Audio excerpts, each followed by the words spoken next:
Meu namorado terminou comigo pelo motivo mais idiota depois de eu sustentá-lo por anos. Mas ele esqueceu que a casa está no meu nome e agora está morando no carro. Deixa eu começar dizendo que estive com o Felipe por 6 anos. 6 anos que eu acreditava serem de amor, lealdade e, com certeza, muita paciência. E quando eu digo paciência, quero dizer que fui eu quem o sustentou financeiramente, enquanto ele pulava de projeto maluco em projeto maluco. Teve o canal no YouTube que nunca deu certo, mesmo com ele jurando que seria maior que o Whindersson. Teve a febre dos NFTs. Ele dizia que estava à frente do tempo. Spoiler, não estava. E a fase das criptomoedas, onde perdeu quase tudo o que tinha. Durante tudo isso, quem bancou tudo fui eu. Hipoteca? Eu. Contas? Eu. Supermercado? Eu. Pagamento do carro? Também eu. Felipe era o sonhador e eu, bom, eu era a boba que acreditava nesses sonhos. Sempre que ele vinha com uma nova ideia, os olhos brilhando de empolgação, eu engolia minhas dúvidas e apoiava. Dessa vez vai ser diferente, ele dizia. E como uma idiota, eu acreditava. As coisas começaram a ficar estranhas 2 semanas atrás. Felipe ficou distante, passava mais tempo no celular e fazia uns comentários esquisitos sobre precisar de espaço para crescer. Pensei que fosse só mais uma daquelas fases filosóficas dele antes de lançar mais um projeto. Mas aí ele começou a criticar a casa, algo que nunca fazia.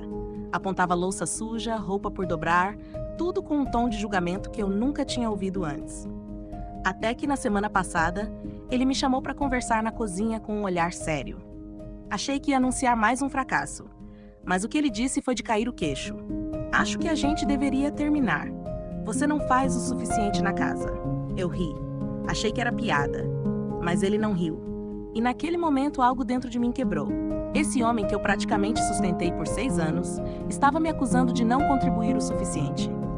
Quando pedi explicações, porque sério, ele não podia estar falando sério, ele dobrou a aposta. Você nunca limpa nada e eu que faço todo o trabalho emocional aqui. Sempre sou eu quem precisa apontar o que precisa ser feito. Vamos colocar as coisas em perspectiva. Eu trabalho feito uma louca para manter a casa, enquanto ele fica em casa sonhando com o próximo grande projeto. Sim, às vezes deixo uma caneca na pia ou esqueço os sapatos no corredor. Mas sabe o que eu também faço? Pago todas as contas e boto comida na geladeira. A maior contribuição do Felipe era reorganizar meus livros por gênero, 3 vezes, e jogar meus potes fora porque não traziam alegria. E o pior, depois de terminar comigo, ele começou a agir como se a casa fosse dele. Falava que esse término seria um recomeço e sugeriu que eu fosse morar com minha mãe, porque ele queria transformar o quarto de hóspedes em escritório e, quem sabe, até adotar um cachorro, já que não teria mais ninguém reclamando dos pelos. Foi aí que me dei conta. Ele tinha esquecido ou talvez nunca soube que a casa era minha, só minha, herdada dos meus avós. Toda a reforma, cada centavo da hipoteca estava no meu nome. Eu simplesmente fui pro andar de cima, tranquei a porta do quarto e deixei ele vivendo na ilusão dele. Deixei ele achar que tinha ganhado o término. Porque, adivinha, Felipe não fazia ideia do que estava vindo. Primeira atualização. Como mencionei antes, meu agora ex-namorado Felipe terminou comigo dizendo que eu não fazia o suficiente na casa. Hilário, considerando que fui eu quem bancou tudo, hipoteca, contas, mercado. E o mais inacreditável, depois do término, ele começou a agir como se fosse dono da casa. Literalmente. Bastaram 5 segundos para ele decidir que a casa era dele. Não disse com todas as letras, mas o jeito como ele andava pelos cômodos parecia o rei do castelo, que, aliás, ele nunca ajudou a construir. Começou a deixar cera para todo lado, jogava videogame até 4 horas da manhã como se nada tivesse mudado e até me disse o que eu deveria começar a empacotar para sair de maneira organizada. A cereja do bolo? Ele me disse que ia trazer uma amiga para visitar, e essa amiga era a Mila. Super simpática, educada, mas bastou um olhar entre os dois para eu perceber que não era só amizade. E o Felipe? Nem me apresentou direito. Só foi mostrando a casa para ela como se fosse o corretor. Essa é a sala. Tô pensando em trocar esse sofá por algo mais moderno.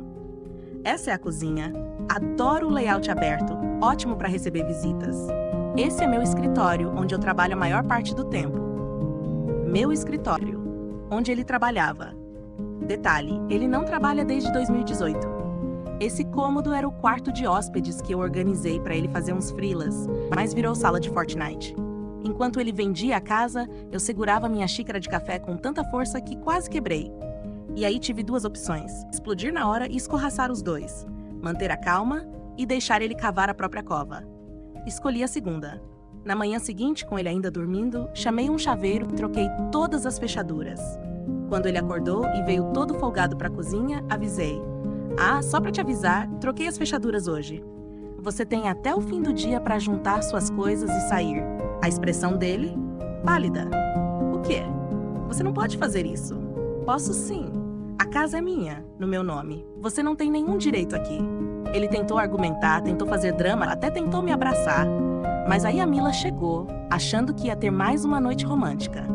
Em vez disso, viu o Felipe colocando as coisas num saco de lixo, enquanto eu dizia: "Não esquece a sua cadeira, gamer." No fim do dia, os dois tinham ido embora. Abri um vinho, sentei no sofá, o mesmo que ele queria trocar, e aproveitei o silêncio da minha casa. Segunda atualização. Achei que tinha acabado, mas o Felipe não sabe passar vergonha com moderação. Alguns dias depois, um amigo em comum, o Caio, me ligou todo esquisito. Já saquei. O Felipe tinha mandado ele falar comigo. E sim, Felipe andou contando para todo mundo que a casa era quase dele e que eu só estava nela por um acordo verbal. Disse que ele tinha investido tudo no nosso relacionamento e agora estava sem teto por minha causa. E o Caio? Disse que o Felipe até organizou uma festa de boas-vindas antecipada, como se ele fosse o novo dono da casa. Detalhe: ele nem sabia quanto custava a hipoteca. Fiquei, tá. Então decidi acabar com a palhaçada. Mandei mensagem em grupo para os nossos amigos em comum, explicando os fatos com documentos, faturas, contrato, foto da escritura. Tudo no meu nome. Sem drama, só a verdade. Doações. Entreguei tudo que ele deixou para uma ONG, mesa, sofá até a cadeira gamer. Fui limpando a energia do lugar. Falei com os pais dele. Eles sempre foram queridos comigo. Expliquei o que realmente aconteceu. A mãe dele quase chorou de vergonha. Ofereceu até me reembolsar por parte das contas dele, mas recusei. Eu só queria que eles soubessem a verdade. Algumas semanas depois, encontrei a Mila num café. Ela veio até mim, pediu desculpas por se envolver e confessou: o Felipe tinha mentido para ela sobre tudo. Até disse que a casa era compartilhada. "Ele tá morando no carro agora, né?" Perguntei. "Ninguém quer mais saber dele." Karma é lindo. Terceira atualização, o fim da novela. Pensei que depois de tudo o Felipe ia sossegar, mas ele ainda conseguiu se afundar mais. Semana passada fui almoçar com minha irmã, Nina, e percebi que ela estava estranha. Mexia no celular, me olhava de canto, parecia nervosa. "Tá tudo bem?" Perguntei. Ela suspirou fundo e disse: "Não fique brava, mas o Felipe me procurou semana passada." "O quê?" Sim. O Felipe, que estava morando no carro, agora estava pedindo dinheiro para minha irmã. Contou uma história de novela. Disse que foi expulso injustamente, que tinha investido tudo no nosso relacionamento e agora estava desabrigado. Pior, mostrou para Nina prints de contas que ele pagou, sendo que ele usou meu dinheiro. "Você deu dinheiro para ele?" Perguntei, quase derrubando o copo. R$2.000. Mas calma, fiz ele assinar um contrato, com juros e tudo. E deixei o carro dele como garantia. Minha irmã é um gênio. Ela sabia que ele estava mentindo, mas decidiu deixar ele se enforcar com a própria corda, com recibo. E tem mais. O nosso amigo em comum, Caio, me mandou prints de postagens do Felipe nas redes sociais. Ele estava pintando um retrato onde eu era uma manipuladora, uma interesseira, que só queria o dinheiro dele, e que ele era um parceiro generoso e emocionalmente disponível. Ele até inventou que eu prometi colocar o nome dele na escritura como presente de aniversário. Detalhe, ele nunca lembrou do meu aniversário porque estava ocupado demais tentando virar streamer. Recebi várias mensagens sem noção dele, ameaçando expor meus segredos.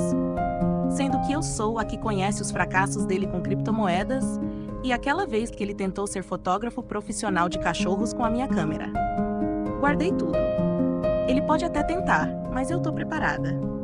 Última atualização, o choque final. No domingo passado, fui fazer compras no mercado e dei de cara com a mãe do Felipe. Tentei desviar, mas ela segurou meu carrinho. Precisamos conversar. Ela sempre foi querida comigo, mesmo depois de tudo, mas naquele dia ela estava diferente. Cansada, preocupada, firme. Nos sentamos para tomar um café e ela soltou a bomba. Felipe estava na casa dos pais, dormindo no carro na garagem e dizendo que ia recuperar a casa. Disse para eles que tinha provas de que eu manipulei os documentos e que ele tinha dado dinheiro em espécie para a entrada da casa. A mãe dele parou ele ali mesmo e lembrou: fomos nós que ajudamos você a se mudar para a casa dela. Ela comprou o imóvel sozinha. Mas ele ignorou, dizendo que estava construindo um caso jurídico. Quando os pais se recusaram a ajudá-lo financeiramente, ele surta, acusa os dois de traidores e começa a espalhar mentiras diferentes para cada membro da família.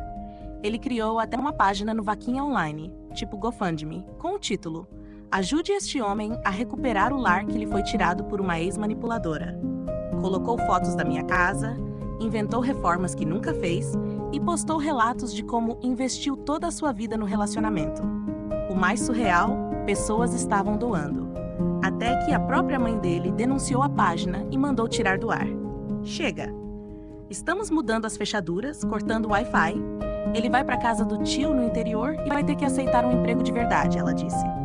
Antes de irmos embora, ela me entregou um pequeno álbum de fotos com imagens do Felipe nos últimos anos. Em todas ele estava no celular ou no notebook, ignorando tudo e todos. Guarde isso. Quem sabe um dia ele queira lembrar de quem ele era. Mas agora preciso fazer o que deveria ter feito anos atrás. Nos despedimos com um abraço. E ela sussurrou: obrigada por mostrar que ações têm consequências. Só espero que ele aprenda. Conclusão. Hoje a casa é só minha. O silêncio é delicioso. Estou redescobrindo meu espaço, minha paz e minha força. Felipe está colhendo o que plantou. E eu? Eu tô recomeçando. Livre, forte e dona da minha própria história.